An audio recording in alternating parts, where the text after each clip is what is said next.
Drew McIntyre, not the champ. And there's a punk he can thank. Clash at the Castle is over.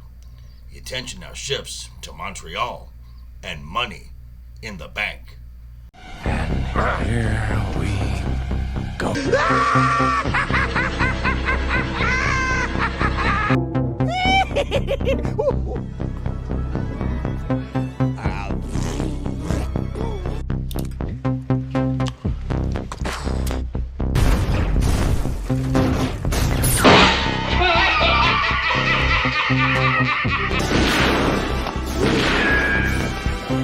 Is like gravity.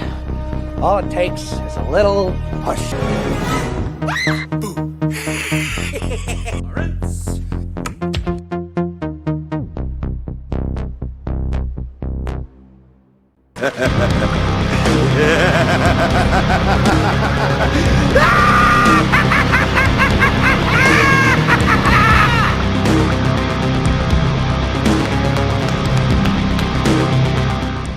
What's up, guys? How you doing? Welcome back to the channel. Glad you stopped by. And if you're brand new, welcome. Grab a seat and stay a while. But do me a couple of favors first. Go down and hit that subscribe button. Go next door, ring that bell. Make sure it says all so you know when the next video pops up. Hit that like button. And before you head out, drop a comment. And if you're one of the regulars here, welcome back for another round. I ask that you also hit that like button. And before you leave, drop a comment. Because YouTube does love the comments. And of course, share the video out on all social media. All right, I know what you're thinking. It's Monday, right? Where's the news? Well, as you can probably tell, content here on the channel is kind of shifting. So Mondays, following a WWE Premium Live event, I'll be giving my opinions on that event. Now, there will still be pop culture news, just not every week. So, let's start with a recap of WWE's Clash at the Castle. And here we go. First off, I want to thank these Scottish fans for they were in attendance there.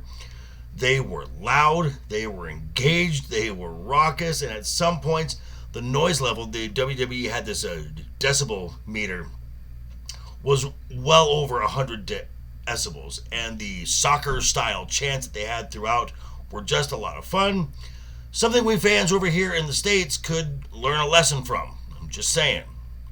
So we're going to start with the first match of the night, and that was Cody Rhodes versus AJ Styles for the WWE Championship. This was an I Quit match, where your opponent has to utter the words, I quit. Now, at one point, AJ Styles, had Cody Rhodes in a submission hold, and Cody Rhodes passed out. Now, under normal circumstances, AJ is the champion. But Cody didn't say, I quit. So, technicalities. The match ended up when an enraged Cody Rhodes handcuffed AJ to the middle rope and was going to blast him with the steel ring steps, because earlier in the match, AJ had gone after Cody Rhodes' mom and was going to hit her with a steel chair. We're bad guys. It's what we do. AJ, of course, at this point, was about to be hit by the stairs, said, I quit, stopping the match, and still WWE Champion Cody Rhodes. Now, after the match, as Cody is in the aisle and he's celebrating, Solo Sikoa comes out and just stands right next to him. The two look at each other, and this prompts the Gorillas of Destiny, Tama Tonga, and Tonga Loa to also come out for a 3-on-1 attack. Now, this went on until Kevin Owens and Randy Orton came out to even up the odds, setting up a possible 6-man tag match for Money in the Bank.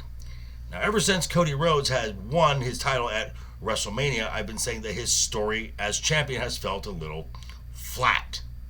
Well, way to induce some life into this story, as now Cody Rhodes' story is intertwined with one of the best stories in professional wrestling history, that being the Bloodline. Well, it's about time. And now for the second match, we have the triple threat tag team match for the Women's Tag Team Championship. This was between Bianca Belair and Jade Cargill, the current champions, versus Shayna Baszler and Zoe Stark, and Alba Fire and Isla Dawn, who are Scottish.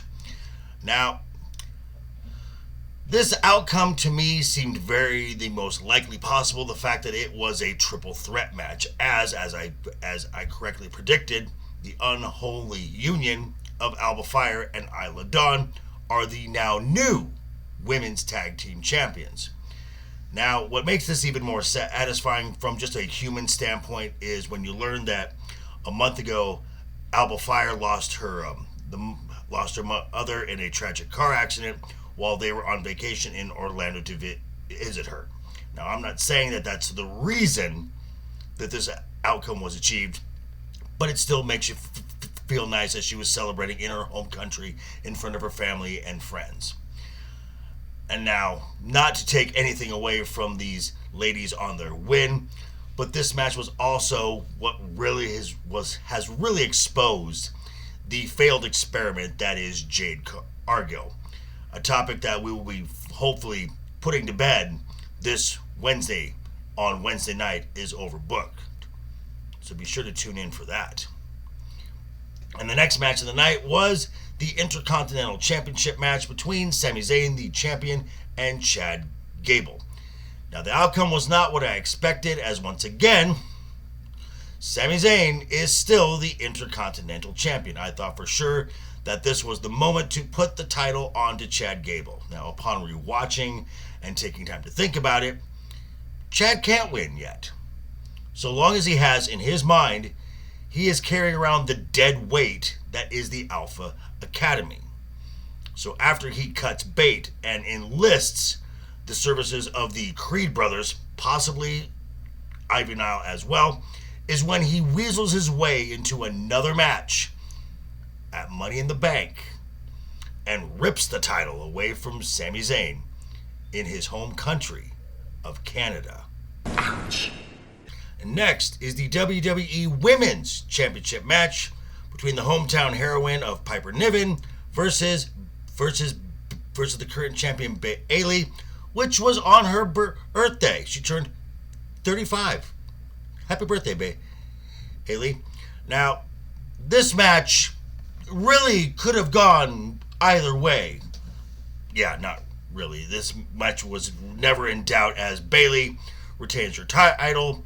Now, what did happen in this match is Piper got to show that she is a legit singles competitor and not just some comedic gimmick and the sidekick of Chelsea Green.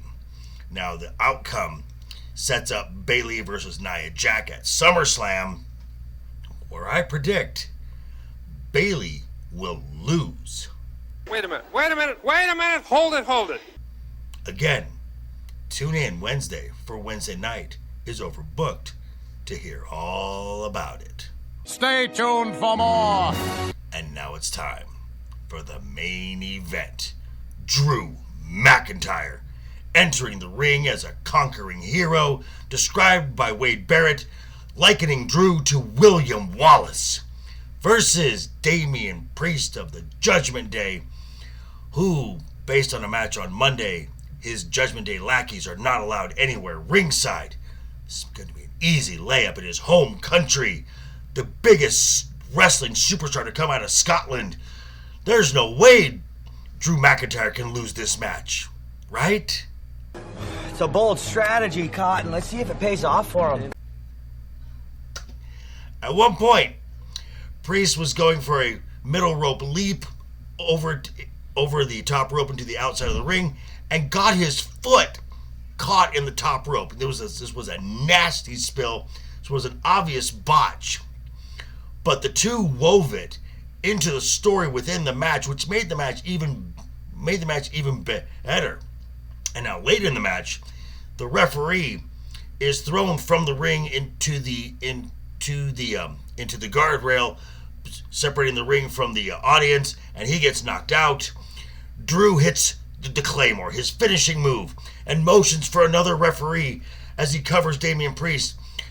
We We get a camera angle from behind the referee as he comes in the ring and counts 1, 2. Drew looks up as the camera shifts, and it's CM Punk in a WWE referee shirt. It's so badass. Punk just says, that was a 2 count. Now, over the pond, holding up 2 fingers like this means something else as well, I'm just saying. Drew gets up, he's gonna choke CM Punk in the corner. Punk hits him with a low blow right in the crotch. Drew turns around, Priest hits the South of Heaven choke slam, and still your WWE World Champion. What an event. Banger matches, continuing storylines, new storylines heating up. So the question is, what's next? Well, Drew McIntyre, being the hypocrite character that he is, Drew McIntyre will be entering the Money in the Bank ladder match, and right now he is my odds-on pick to win, so I'm calling it now. The winners of Money in the Bank on the men's side will be Drew McIntyre, and on the women, as I've been saying for some time now, has not changed, Tiffany Stratton. Now, if rumors are true, the WWE is going to bring back a premium live event from the past and add it into October.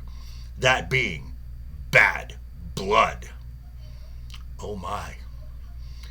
If that's the case, Drew McIntyre versus CM Punk at a Hell in a Cell match? Definite possibility. And I could just think of another match to go into that premium live event with a title at stake as well. Now we're talking. But again, these are just my thoughts. I'm going to turn it back over to you. Let me know what you think down below in the comments. Be sure to check me out tonight, 7 p.m. Pacific, simulcasting from this channel as well. It's finally back, folks. Season 2, Episode 1 of House of the Dragon. Yeah.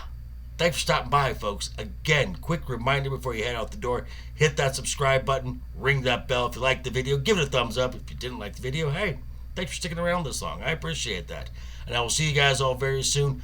Hope you had a great weekend. Have a wonderful week ahead of you. And always have fun. Hashtag keep talking. And always keep that smile on your face. Doodles. I say you better sit